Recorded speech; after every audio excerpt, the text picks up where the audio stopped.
Right, joining me to discuss football's biggest story from The Athletic is our senior football news reporter, Matt Slater, and Richard Sutcliffe, or Sutty, as I'll refer to him throughout this podcast we've just been introduced, is also here, our Wrexham correspondent. And yes, we do now have a Wrexham correspondent because, Sutty, it's absolutely needed, isn't it? What a ride this is. Absolutely. It's obviously not. Well, I started the season at Sheffield United, and I thought I'd end the season there with them chasing promotion. But obviously, the story at Wrexham, it's just it's fantastic to cover. It really is. Yeah, statistically, more eyeballs on their game against Notts County than Arsenal against Liverpool. Incredible, that, isn't it? Absolutely phenomenal. And obviously, and it lived up to the hype as well. With obviously the last-minute penalty save to win 3-2 with two teams with 100 points. People who did tune in, you'd think, they'd like to have another bite of the cherry later on. Yeah, definitely. I mean, how different is it covering Wrexham now than any of the other clubs you've covered in your career? Because the football's interesting, clearly, and we'll get into that, of course, as well. But the amount and the depth of stories around this club as well, it's non-stop, isn't it? It is. And match days are really interesting because you sort of get there and you start to think, well, I wonder which film stars might be here today. There's been all sorts. There's been obviously Will Ferrell. I was there. I had the pleasure of spending the day with him when he came across. But obviously Paul Rudd was there on last Saturday. We've had the cast of Always Sunny in Philadelphia. We're there on the Tuesday against Yeovil. There's been stars from The Crown. There's been all sorts, and you need to know who's there really, which I've never had when you're turning up at Bramall Lane. Obviously Sean Bean might be there, but that's about as far as it gets. Did you manage to grab a pint with Will Ferrell in the turf? I didn't go in the turf with him, no, but I had lunch with him then in the director's box. So it was okay. It was a bit one of the more unusual Saturdays I've had. Wheelston at home as well. You wouldn't expect that from a fixture like that. Not at all, Matt. You need a piece of this action, don't you? Well, at Southend, we're working on it. Well, I meant going to Wrexham, but actually now you've mentioned I've been to Wrexham. That sounds like an old joke, doesn't it? I've been to Wrexham. No, I have. I've been a number of times. I have witnessed the hysteria, and City's right. It is a remarkable thing to behold.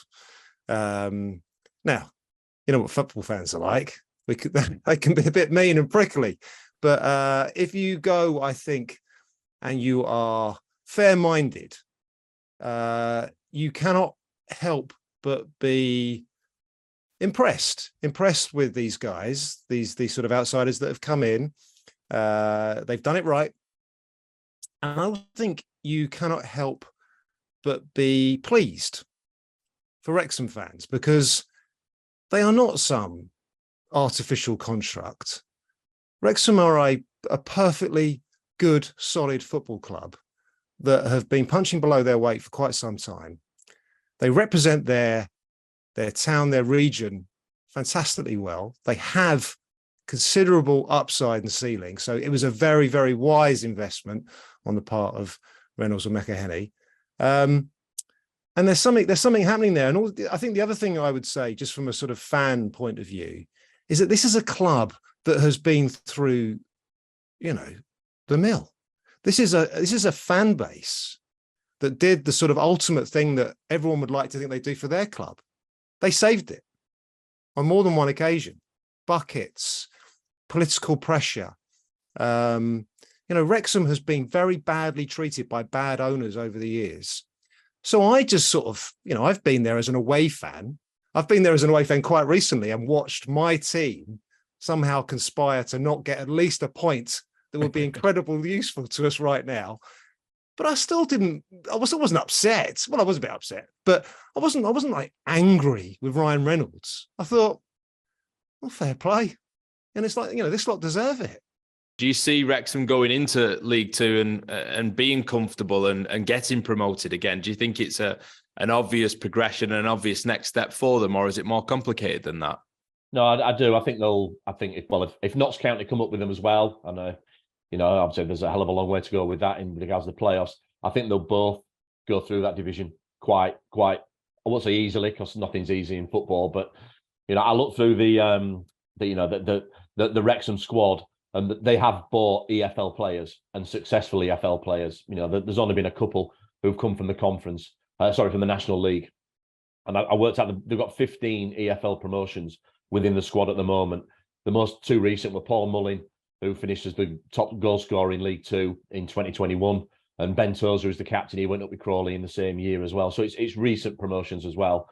Matt's right as well with the 55% salary cap. People will say, oh, yeah, well, that'll have to rein in the spending. The total opposite happens because their budget is going to be their turnover will be bigger than any other team in League Two. The crucial thing that's going to happen this summer is that the big sponsorship deals are up for renewal. So like that, they have TikTok on the shirts, they have Expedia, they have all sorts of blue chip companies. And when they signed those deals in 2021, you couldn't accurately say this documentary is going to do so well, you're going to get so much exposure out of it. After the success on Disney and FX over in the States, they can now go to these blue chip companies and say, look, you've got this amount from, this amount of exposure. Everybody sees TikTok on our shirts. Ryan Reynolds is always wearing the gear with it on, that sort of thing. In the accounts which have just come out for 21-22, they earned £1 million in sponsorship for the total year, which was the first year of these new deals. I would expect you're looking at tripling that at least because people want to be associated with a success story and a global success. It's not like they're just popular in the United Kingdom. They're popular all over the world thanks to this documentary. So that's going to be a big thing. So say their turnover goes up to 10 million next year. That's £5.5 million on your wage bill for your players. That's huge for a league like League Two. So they're going to be able to strengthen this summer, and Matt's right. It has been the Wild West down in the National League because you can do anything you want down there. But this isn't a straitjacket they're walking into. This is something they're going to be really comfortable wearing, and I think that's why they're going to go through this division. And I think the interesting stuff comes in League One for me. Yeah, in terms of the standard and how they compete against that. The other side of this, Matt, actually, is that whilst there are success stories of teams coming from non-league, as we've called it, into the Football League, spending money, being ambitious, and the cautionary tales, aren't they? I'm thinking Macclesfield, I'm thinking Barnet, Mansfield, Rushden and Diamonds even further back.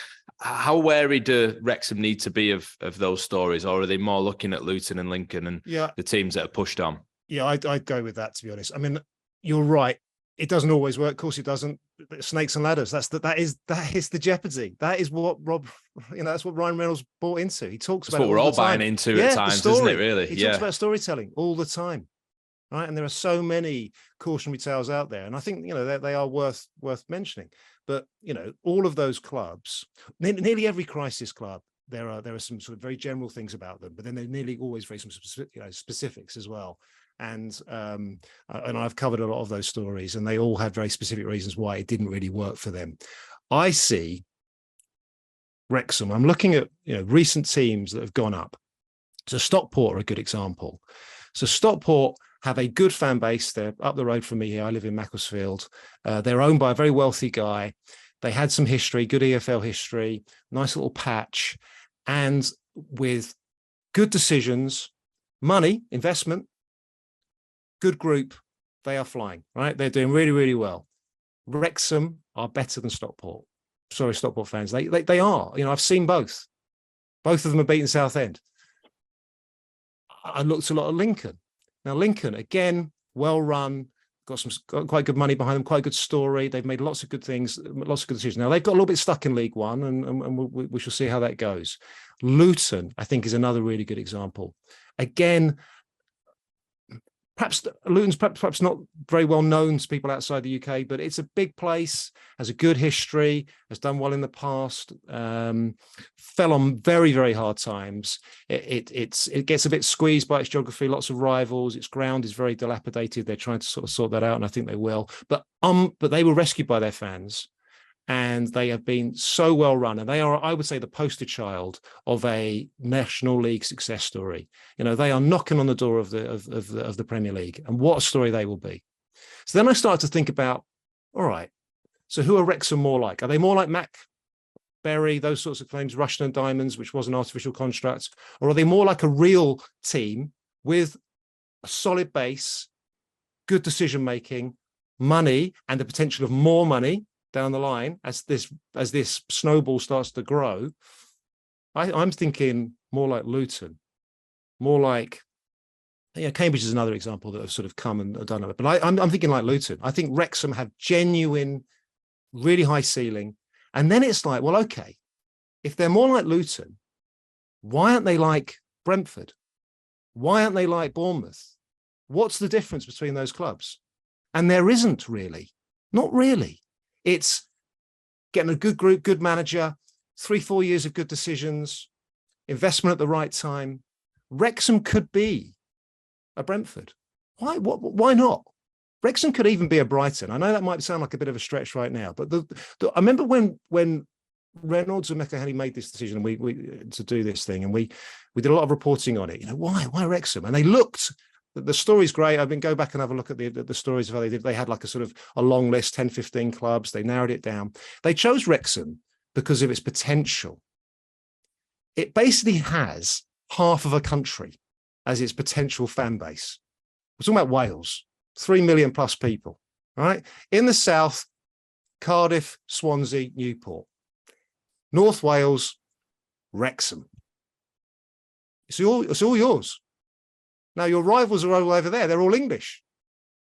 Welsh people are not going to support those teams. They might go watch Everton and Liverpool, just for, because they, but that's only because their dads did, because that's where the good football was. Why not they watch Wrexham when Wrexham are good? So this is why it was a genius decision.